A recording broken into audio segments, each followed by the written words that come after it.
Day one of our 3 days in Venice. This is saying goodbye to Lewis's mom before we got the bus and it broke down. Absolutely devastating. So what was meant to be like a 5-6 hour trip just turned out to feel so much longer.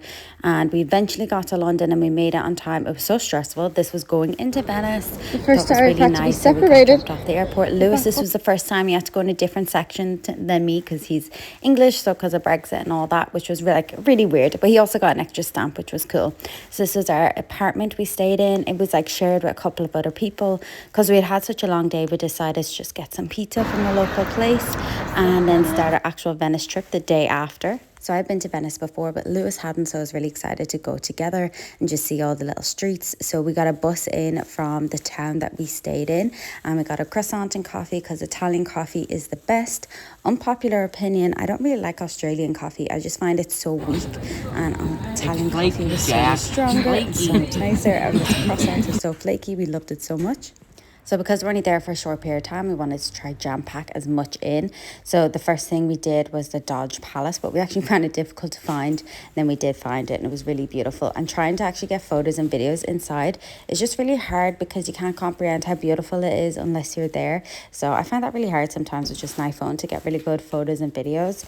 But the inside of the palace was so amazing, and learning about the history and the culture of it was just insane. And I mean, come on, look at it.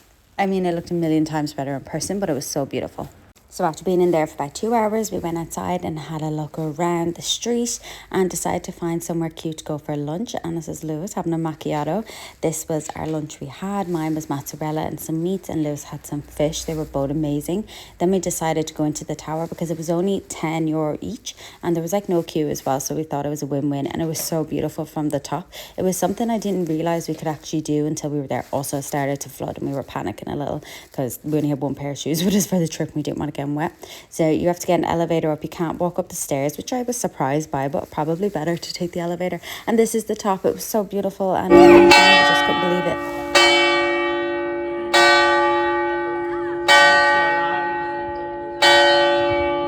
So funny, when that bell went off, everyone had the same reaction. They were like covering their ears.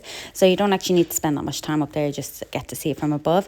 So we noticed it started to flood, so we thought we'd get out of the square, and then we decided to go on a gondola. Just found one on a random street. It was €80, but I think they're €80 everywhere. We did see some online, but I was like worried about booking it online and then not being able to get it because you never know about the weather conditions.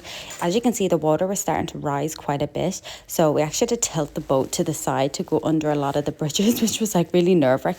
But from afar you wouldn't think they're very sturdy, but they are very sturdy when you're on it. And Lewis had to go down to the other side at one point to keep it down, and they were getting so close to the wall and so close to each other. It was so nerve-wracking but really fun on it. And yeah, so we got to go around for half an hour and we got some cute photos together, a couple of cute videos, and it was just how you pictured a gondola to be. Of course, he didn't sing or serenade to us or anything because I don't feel like they actually do that. This is my second gondola ride and I didn't get a song either time. This was Lewis weighing down the front of the boat.